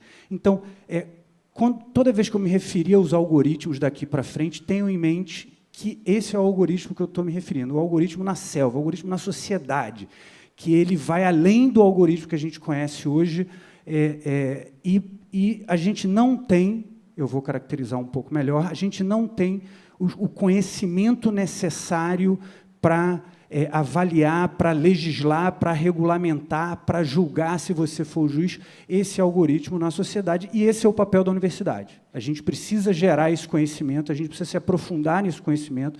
Somos poucos hoje no Brasil tratando de questões como ética, por exemplo, dentro da ciência da computação. Então, tem o professor Virgílio, tem o professor Geber, e algumas outras pessoas Brasil afora, mas não muitas. E vamos lá, o contexto é o contexto de regulação, de legislação, que tem 4 forças. Aqui é só uma moldura. Quando a gente falar de regulação, a gente está falando não só da lei, mas a gente está falando das forças de mercado, a gente está falando de normas sociais, como o ISO, como códigos de ética, e a gente está falando sobre a arquitetura, né? A arquitetura do algoritmo, o algoritmo by design, vamos colocar assim. Então, esse é um pouco do contexto no qual a gente está inserindo. E a grande pergunta da nossa pesquisa, e que está ligada aqui ao painel de hoje, é o seguinte: eu tenho um algoritmo em máquina, né? Eu tenho um algoritmo in vitro, eu tenho um algoritmo, a fórmula na máquina, e eu tenho um algoritmo na sociedade, com suas consequências, efeitos, impactos. As bases, os fundamentos filosóficos, fundamentos de conhecimento de no caso, o que está no laboratório, é o mesmo que deve ser tratado nos fundamentos do algoritmo na sociedade? A gente entende que não. A gente entende que a gente precisa expandir o conhecimento relacionado a esse reino dos algoritmos para poder, de fato, legislar, regulamentar, ensinar, aprender, falar, tratar desse fenômeno recente, dado Big Data, dado digital, dado internet, que é o algoritmo na sociedade, o algoritmo in the wild. Então, são bases diferentes que precisam ser estudadas, sobretudo o algoritmo in the wild, que tem muito menos coisa relacionada. E aí, o que são esses novos conhecimentos? O que a gente precisa? Vamos lá. Então, a gente está dizendo que tem uma lacuna de conhecimento na ciência da computação relacionada aos algoritmos, ao reino dos algoritmos, e que essa lacuna de conhecimento diz respeito ao impacto dos algoritmos na sociedade. A gente não sabe como lidar, a gente não tem conhecimento, a gente não se aprofundou, a gente não tem métodos, a gente não tem um monte de coisa. Legal. Vamos caracterizar isso? Vamos. Aí eu recorro à filosofia. Então, a filosofia, já que a gente está falando de uma lacuna de conhecimento, eu acho que oferece as melhores ferramentas para a gente tratar dessa questão.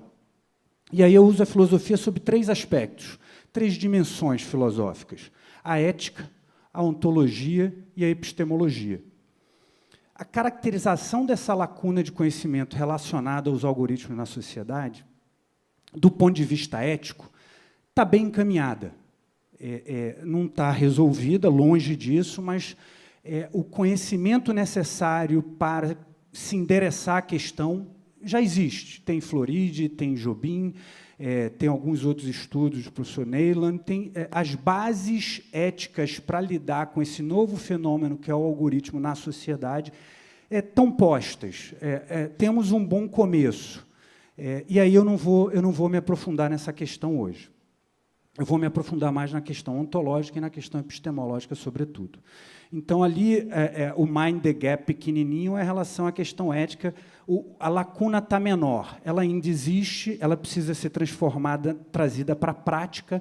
Então, como que o programador, envolvido na criação do algoritmo, como que as pessoas, os stakeholders, vamos ampliar, não só o programador, o cientista, o designer, envolvidos na construção do algoritmo, como que eles, na prática, exercem ética no desenvolvimento do algoritmo, do sistema algoritmo, do que eu estou chamando aqui da plataforma, do que eu estou chamando do algorithm in the wild. Então, do ponto de vista ético, ele tem boas bases, mas ainda falta um ferramental. A lacuna está menor, mas existe. E aí a gente entra na ontologia.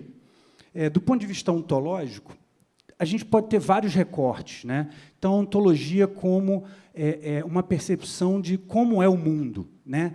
Da gente entender como é a metafísica relacionada ao algoritmo na sociedade. E aí pode ter alguns recortes. O recorte que eu dou na minha pesquisa é do ponto de vista da responsabilidade. E aí tem muita relação com regulação, legislação. Então, a gente ser capaz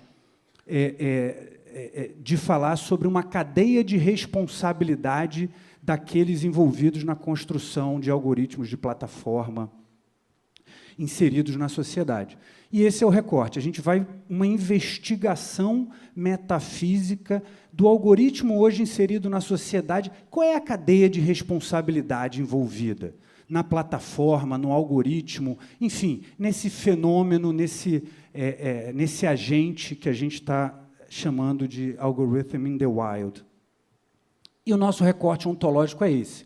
A gente vai fazer uma investigação para buscar vocabulário, para buscar terminologia que possa gerar uma cadeia de responsabilidade, que possa identificar, que possa apresentar uma cadeia de responsabilidade relacionada aos algoritmos.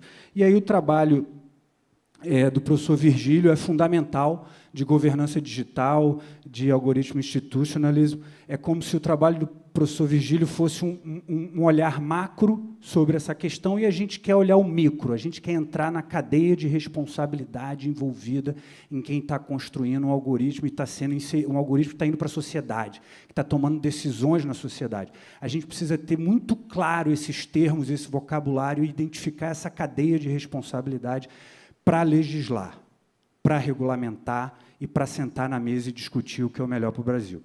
Isso, a ontologia é o nosso recorte, tem vários, eu representei aqui, a ontologia pode ter vários recortes, a gente está olhando para a responsabilidade, para a cadeia de responsabilidade envolvida. E a epistemologia? A epistemologia é uma investigação do mundo, né? Como é que a gente vai fazer uma investigação do mundo para buscar conhecimento relacionado ao algoritmo na sociedade? Então, esse, para mim, é o maior buraco. Esse aqui é a maior lacuna, qual o conhecimento que existe hoje para a gente tratar do algoritmo na sociedade, das suas consequências, que consequências são essas, e qual a investigação, o que a gente precisa se perguntar? Pois bem, essa é a epistemologia que a gente está mergulhando. Aqui, um pouco do que eu já falei do ponto de vista ético, a gente já tem aí algumas frentes avançadas. Do ponto de vista da ontologia, o Virgílio, que serve como panorama macro para a gente mergulhar no micro. E, do ponto de vista epistemológico, ainda bem que eu tenho esse slide, porque é importante mencionar, tem essa dupla, Green e Viljoen, que escreveu um artigo chamado Algorithmic Realism, e que realismo algorítmico, e que eles apontam para eles que me inspiraram nessa investigação, eles apontam o dedo para esse lugar da ausência de conhecimento. No caso deles, eles falam da intervenção do algoritmo na sociedade, ou da plataforma, ou do programa. A intervenção do algoritmo na sociedade tem uma lacuna aí, e eles são, no meu radar, os primeiros que apontaram para isso. Pois bem, eu vou buscar na filosofia e na filosofia do pragmatismo. Então, eu vou buscar na filosofia do pragmatismo o ferramental necessário para lidar com essa lacuna de conhecimento na ciência da computação, no reino dos algoritmos. E na filosofia do pragmatismo e na linguística pragmática também, vocês vão perceber nos próximos slides como é que eu uso essa filosofia para caracterizar e começar a endereçar o problema. Então, o gap ontológico, a gente já caracterizou lá atrás, é só para dar uma imagem, e aquela imagem ali é muito representativa, né? Então, o algoritmo está na selva. Quem que colocou aquele algoritmo na selva? A gente precisa desenhar essa cadeia de responsabilidade. É importante a gente desenhar essa cadeia de responsabilidade. E como é que a gente pode desenhar essa cadeia de responsabilidade? Como, por exemplo, se inspirar no processo de desenvolvimento de software, mas não só isso. Está faltando ali, para a gente tratar do algoritmo na sociedade, está faltando. Não termina em maintenance, e não só design, teste, deployment é capaz de fazer isso. A gente se inspira em CRISP-DM. A base de dados faz parte do algoritmo ou não faz parte do algoritmo? Faz parte da cadeia de responsabilidade de uma plataforma ao ser inserida na sociedade, ou isso não faz parte? Como é que a gente define esse ente de forma clara, os objetos, os processos e os artefatos envolvidos na construção dos algoritmos, das plataformas? A gente precisa ter muito claro esses termos, esses nomes, e a gente vai buscar inspiração em CRISP-DM, a gente vai buscar inspiração em sistema, desenvolvimento de sistema, metodologia de desenvolvimento de sistema, e também no processo de aprovação de vacinas, né?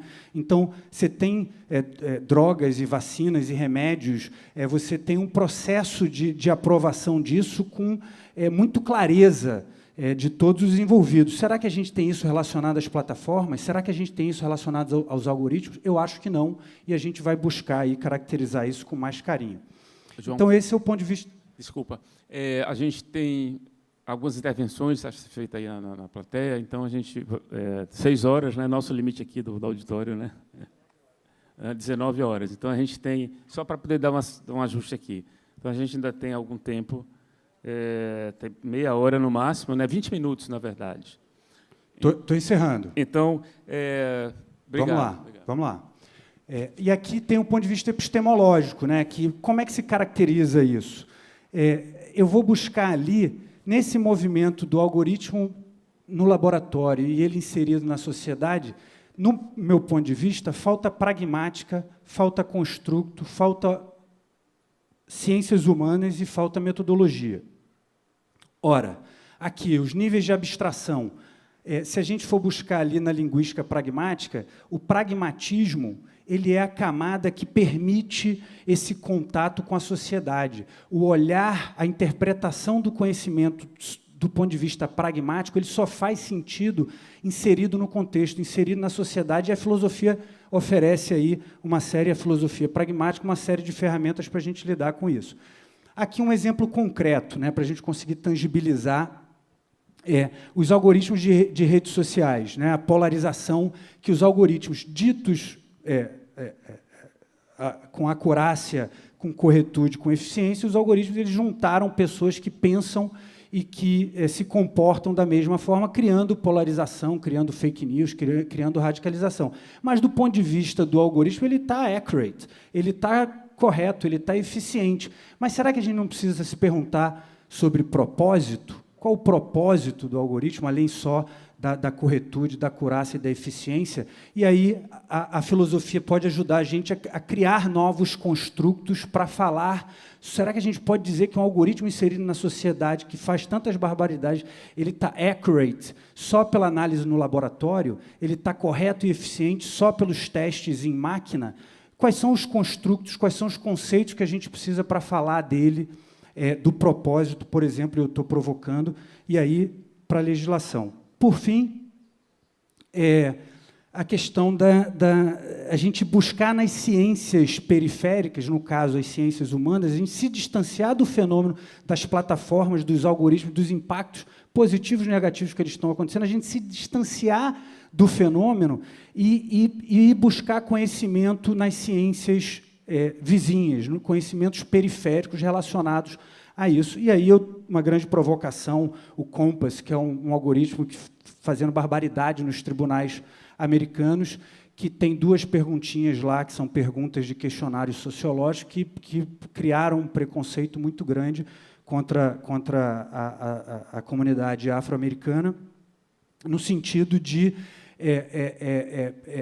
inserir 2 perguntas. Quanto tempo você morou com sua família e quais os membros da sua família que foram presos já? Essas 2 perguntas que dizem respeito à sociologia e antropologia determinaram o resultado do algoritmo e aí condenou muito mais.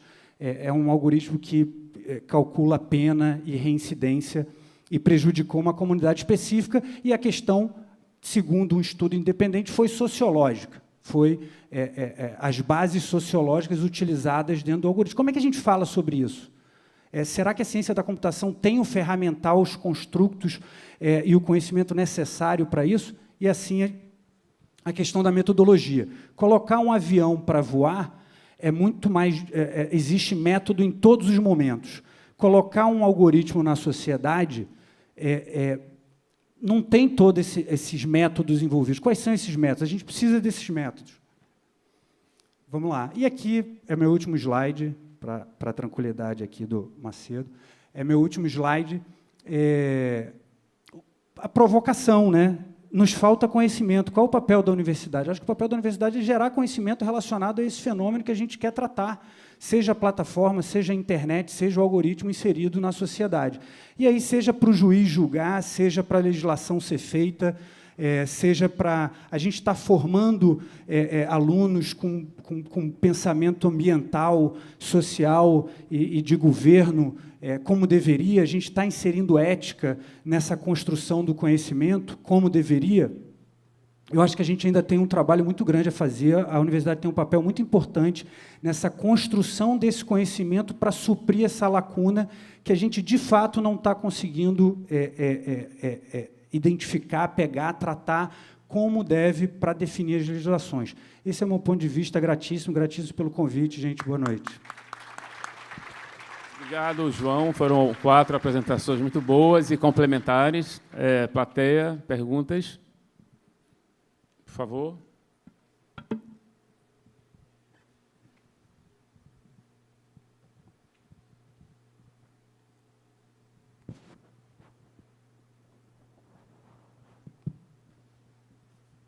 Jorge Fernandes, Universidade de Brasília. Nós vivemos num país extremamente desigual, com uma elite intelectual muito pequena, né? E o processo de digitalização da sociedade inseriu um contingente gigantesco de pessoas que estavam marginalizadas do processo de debate político, desmantelando toda a estrutura das mídias organizadas com as grandes corporações que monopolizavam os discursos. E aí, a partir desse processo, né, só para contextualizar, então, hoje a gente tem um contingente gigantesco da sociedade brasileira que tem um nível de literacia muito pequeno, com o ensino secundário que foi universalizado há poucas décadas, né?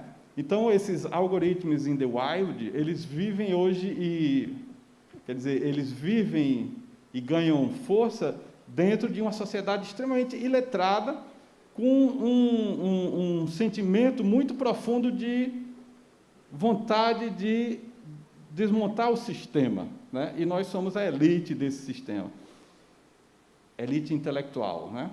Então, é possível realmente pensar em regular esse sistema enquanto o país for tão iletrado e as pessoas não tiverem entendimento de estatística ou conhecimento básico de fonte de informação para entender, por exemplo, as fake news da Covid? É possível isso sem melhorar a educação? Obrigado. Eu vou sugerir o seguinte, outras perguntas para a gente fazer um bloco, para dar chance da gente ter mais pessoas participando. Oi, gente, boa noite. A Nina da Hora, que estava no painel de ontem. Eu não sei se a Patrícia está aí, mas sempre é um prazer ouvir a Patrícia e os demais colegas. Eu tenho uma dúvida, porque, ouvindo a fala de vocês, eu não consegui compreender sobre a responsabilidade humana de quem está criando os algoritmos e quem está pensando nos algoritmos. Quando nós falamos de grandes corporações, pessoas estão envolvidas nessas grandes corporações e vendo que nós estávamos conversando ontem sobre imperialismo digital, né, que é o contexto do Brasil. Né, essas grandes corporações não foram pensadas aqui, essas startups, essas plataformas, não foram pensadas no contexto brasileiro. Né? Como que pensar autorregulação se elas já não foram inseridas, não foram pensadas, nem criadas a partir do contexto brasileiro? Milton Santos, foi o que eu falei ontem, ele já tinha alertado sobre esse problema da globalização partindo de grupos de países considerados desenvolvidos, excluindo outros países do debate. A minha pergunta para vocês é como que vocês pensam essa autorregulação que foi falada aqui, foi exposta, e também a regulação por meio da legislação, num país que estão sendo presas, tem pessoas sendo presas, né, por conta do reconhecimento facial, existem pessoas sendo prejudicadas com scores de crédito, existem pessoas sendo prejudicadas com acesso a remédios por conta de determinados modelos de preditivos, se há tempo para a gente esperar, né, esse debate que foi feito aqui, enquanto no presente as pessoas estão passando por essas situações. Se a gente realmente precisa esperar, e tem que esperar 100 anos para consertar uma tecnologia, para ficar lidando com esses erros e acertos de tecnologias que estão prejudicando vidas no presente. Não está prejudicando um acesso à internet ou não, mas são vidas diretamente. Então, fiquei com essa dúvida. Obrigado. Temos duas perguntas. Um fala sobre as questões mais básicas de acesso à educação, como sendo um problema grande, e Nina falou da urgência dos problemas em função do que já está acontecendo. Então, eu pediria que, então, os nossos membros da mesa, cada um manifestasse, aproveitando para fazer um fechamento do painel sobre isso. Tem mais alguém ali para fazer pergunta? E aí, Patrícia, ela está conectada ainda? Aí entra... Não, né? Então, eu pediria então que Virgílio falasse. Eu vou agora já adiantar, depois, na sequência, vamos ver se sobra mais uma pergunta. Virgílio, tentando fazer um fechamento do que foi falado, e vamos observar também para o título do painel e ver a questão da regulação e o papel das Big Techs nessa disputa, digamos assim, de espaço regulatório. Então, Virgílio, depois, na sequência aqui, os nossos colegas da mesa. Obrigado, Macedo. Obrigado aí pelas perguntas, né? Perguntas são muito amplas. O que eu teria a dizer é o seguinte, né? O Brasil não está, faz parte aí desse sul global que ele sofre um pouco dessa colonização técnica, né? Tecnológica. As regras são formuladas nos Estados Unidos, onde estão, ou na China, no caso do TikTok e outros, né? O Alibaba.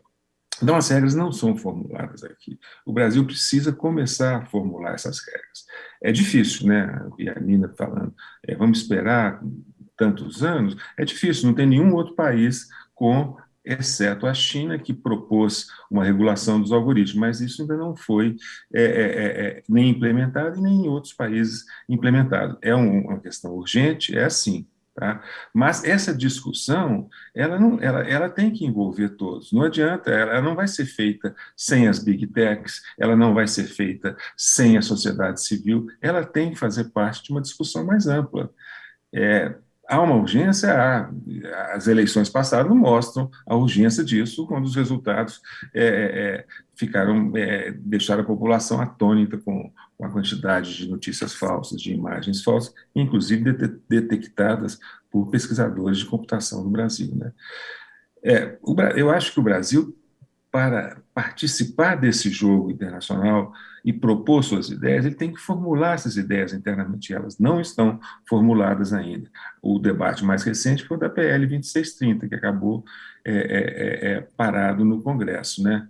Mas são questões urgentes, eu concordo com a Nina e com o professor da Universidade de Brasília que mencionaram, O Brasil não é o único, o Brasil país a sofrer com isso, todos os países, países inclusive que têm um nível de educação muito mais alto que o Brasil, sofrem com desinformação, com viés de algoritmos, né? Então, essa é uma discussão que tem que acontecer, ela não vai acontecer da noite para o dia, porque tem que se chegar a uma fórmula que seja um mínimo denominador entre os diferentes atores e interessados. O Marco Civil foi isso, tá? Historicamente, lembrando, foi isso que aconteceu. Obrigado. Muito obrigado. Eu vou ser breve. Jorge, eu acho que não é uma questão, talvez, se é possível. É um dever. É parecido com o sufrágio. Quando o sufrágio chega nos países, a gente não pergunta quem está pronto para votar. A gente fala, cidadão vota. Então, o desafio é que a gente tem que pensar na possibilidade, mas não como algo que pode ser ou não, é algo que se deve. E aí o Brasil é extremamente desigual. Desigual principalmente na governança. A governança é bastante fechada. Você olha o perfil dos parlamentares, você vê o quanto espaço tem para a sociedade civil participar no governo. É difícil. O que eu vejo como boa notícia é que tem melhorado muito. Talvez o CGI seja assim, a exceção da exceção da exceção no mundo. A gente criou um órgão multissetorial para lidar com governança da internet. A gente fez um marco civil ali. Só que nem tudo é boa notícia. É difícil. Então, eu não sei se a gente está lá, mas a minha visão, e eu posso ser poliana, mas a minha visão é que a gente está indo para lá. A gente tem mais desenvolvimento social hoje por causa do sufrágio e por causa da regulação do que ontem. Mas é uma forma de ver o mundo. E para a Nina, quem eu admiro muito, eu acho que é essencial no debate a gente perguntar qual debate correr e qual debate esperar. Porque a pergunta de qual debate faz toda a diferença. Vou dar um exemplo de reconhecimento facial. Quando a gente começou na sociedade civil o movimento de reconhecimento facial, de banir, se falava banir reconhecimento facial. E a gente falou, para acessibilidade e inclusão, reconhecimento facial tem um papel enorme.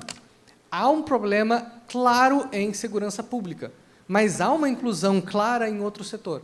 Então, a gente precisa compreender melhor esse fenômeno para não tomar uma decisão aqui que cause uma externalidade lá. Para eu proteger daqui a pouco a pessoa que está na rua andando, pessoa negra, mas daqui a pouco eu tirar o idoso que tem que ir no INSS. Então, é complexo a coisa. E o melhor seria a gente ter espaços multissetoriais e espaço para debate. Eu acho que o Congresso ele tem feito, por pressão externa, cada vez mais debates internos. Nos últimos 2, 3 anos, o Congresso se tornou extremamente célere e fechado. Parte por causa da Covid, mas parte pela lógica legislativa de chá comigo, e eu resolvo. E eu acho que o que a gente precisa, mais do que a solução, que eu não sei qual é definir qual debate e realmente tentar encontrar essa solução. E eu acho que o Brasil tem muito talento para fazer isso. Quer fazer alguma... Uma reflexão, acho que a Nina tocou aí o aspecto humano relacionado a essa discussão, né? Big Techs versus humano. E eu acho que, sob esse viés, a gente tem que buscar nas ciências humanas, não só nos humanos, mas nas ciências humanas. É importante a estatística, é importante a lógica, a matemática, mas eu tenho convicção que as ciências humanas têm um papel importantíssimo nessa construção. E aí, na educação básica, sobretudo, né? Acho que é uma questão estrutural, a questão de como é que a gente está aqui falando de algoritmo, como é que a gente está aqui falando de filosofia, como é que a gente está aqui falando de sociedade, onde as questões da educação básica do nosso país são tão hostis, difíceis, complexas, mas a gente precisa fazer os dois ao mesmo tempo, a gente precisa fazer os três ao mesmo tempo, a gente precisa fazer tudo ao mesmo tempo. E uma mensagem aqui que eu gostaria de deixar é essa busca não só pelo aspecto humano, que é intrínseco de tudo que a gente está falando aqui, mas também das ciências humanas. Além da computação, a gente buscar conhecimento nas ciências humanas. Perfeito. Tem uma pergunta, 10 minutos. Ótimo, ganhamos 5 minutos. Tinha uma pergunta ali, espera um pouco. Alguém, você ia fazer? Levantou a mão? Então, tem 1, 2 perguntas. Pronto. A pergunta se tem que ser de 1 minuto para a resposta ser de 1 minuto. Tá. Boa tarde. Eu sou Cacau, eu sou da área de humanas, eu sou formada em antropologia e segurança pública. Sou vinculada ao Instituto de Estudos Comparados em Administração de Conflitos, e desde ontem tem um debate circulando nessa discussão da regulamentação que eu queria colocar um pouco mais, né, de água nesse feijão, que é a questão da gente se espelhar na União Europeia, né? A gente ontem discutiu sobre imperialismo, discutiu sobre globalização, a gente tem discutido o quanto os papéis do Eixo Sul têm ficado subalternos e, né, sido laboratórios abertos para que essas grandes corporações e para que todo esse sistema de desenvolvimento tecnológico do Eixo Norte, isso, né, não de hoje, há mais de 500 anos, mas que a gente vira laboratório, vira experimento, e, mais do que isso, determinados corpos e determinadas pessoas, determinadas classes sociais que sofrem com esse processo. Acho que ficou muito claro hoje a discussão da plataformização, quando a gente para observar quem é que está sendo afetado pelo processo de plataformização, a gente vai ver que são, por um lado, né, quem está ali trabalhando de um lado da tecnologia, que é os entregadores, por exemplo, é uma população jovem, negra, que não está indo para a universidade, não está conseguindo acesso a outros espaços, mas, do outro lado da plataforma, quem está desenvolvendo essas plataformas também está sendo segregado dos espaços universitários, porque o mercado paga mais, e aí é esse jovem, que muitas vezes é o jovem negro que está aprendendo a programar, que vai para lá, mas não vai construir ciência. Então, assim, eu acho que eu queria colocar um pouco dessa discussão nesse contexto, mas, sobretudo, porque a todo tempo, a todo momento, a gente fala que a gente tem que romper com uma discussão de subalternos, né, de uma discussão de colonizados nesse processo, mas a gente reforça que a gente tem que se espelhar, quando a gente fala de regulamentação, na União Europeia, nas experiências do Eixo Norte. E aí eu fico me perguntando se é esse mesmo o nosso caminho, considerando que as próprias sensibilidades que orientam, as sensibilidades jurídicas, as sensibilidades sociais, e aí eu acho que o João traz, né, um pouco mais de tempero para essa discussão, quando a gente fala que a gente tem que dialogar mais com as ciências humanas, porque essas instituições, a própria forma de se pensar essa regulamentação, ela se dá diferente dentro dessas duas culturas, dentro dessas sensibilidades que vão orientar tanto as instituições, quanto as leis, quanto as normas, e como a forma com que a gente vai se comportar em relação a elas, e vai também o nosso Estado, enfim, como é que a gente vai penalizar as pessoas sobre isso, ou regular de fato. Porque a gente tem um monte de lei aí no país, mas, assim, quem é que regula? A LGPD é um grande elefante branco que a gente não sabe quem é que, em que momento, vai lá e vai falar: você está errado, você está descumprindo a lei, porque a gente acaba virando uma moeda de troca. Dar uma interrupção para finalizar. Só para finalizar, eu queria também colocar mais, acho que, e aí perguntar, de fato, para a mesa, qual é o papel da universidade, sobretudo no campo das ciências da computação, das ciências exatas, nesse processo de decolonização, quando a gente pensa que as apresentações, elas são majoritariamente de inglês, as pessoas, né, para você estar no doutorado, para você estar no mestrado, você precisa saber falar inglês, você precisa saber escrever em inglês, as apresentações são em inglês. E aí, qual é o papel, tanto da universidade enquanto pessoas, mas da universidade enquanto instituição, um guarda-chuva, que tem seus PPGs, que tem seus institutos, que tem aí uma série de outras instituições que vão atuar dentro dessa mesma lógica que fica na discursividade, dizendo que a gente tem que romper, mas, na prática, a gente continua sendo subalterno ao mesmo tempo. Obrigado pela pergunta e pelas reflexões também. Itana, por favor.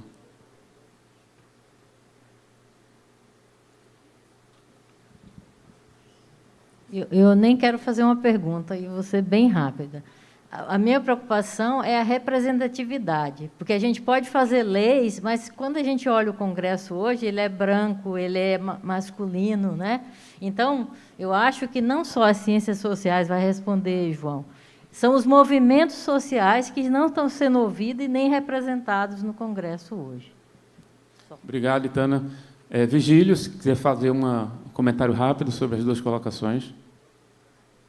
A primeira é que, embora o Brasil, ninguém falou que deve seguir o modelo da União Europeia. Falamos que os modelos que existem hoje são a União Europeia, Estados Unidos, praticamente uma regulação zero, e o modelo chinês. O Brasil já teve um modelo próprio, seu, avançado, que foi o modelo proposto na construção do Marco Civil e depois na formulação do Marco Civil, depois de 2016, 2017 para cá, perdeu essa proeminência na ação. Mas o Brasil já teve um modelo e pode retomar a sua experiência de construir ambientes regulatórios. A computação pode ajudar muito. Eu mostrei naquela figura dos quatro quadrantes, onde a computação ela tem um papel muito importante. As ciências sociais e essas ciências humanas também têm, porque, por exemplo, a caracterização do que é discriminação, do que é um tratamento injusto, tudo isso vem muito mais das ciências sociais, ciências humanas, do que do pessoal da computação. Então, tem muito a colaborar. Agora, a ciência, ela não tem, é importante que ela é global, você tem que trabalhar com colaborações, tem que entender, tem que publicar, então tudo isso, às vezes, leva à produção de textos em inglês, porque isso faz parte do ambiente de ciência. Mas... Mas isso não é o limitador, não. Muito obrigado. A gente está no limite do tempo, mas eu quero chamar a atenção que um dos objetivos desse encontro é provocar a reflexão. Então, a gente viu aqui pontos de vista complementares, todos muito importantes. O problema não é simples, mas é preciso que nós, da computação, pensemos sobre esse problema e busquemos as melhores soluções possíveis, né? O problema está colocado, é complexo, e a gente tem muitos caminhos possíveis. Muito obrigado a todos pela presença, pela paciência e pela colaboração. Obrigado, gente. Obrigado aos colegas aí, à audiência e ao Macedo por coordenar essa sessão. Obrigado, gente.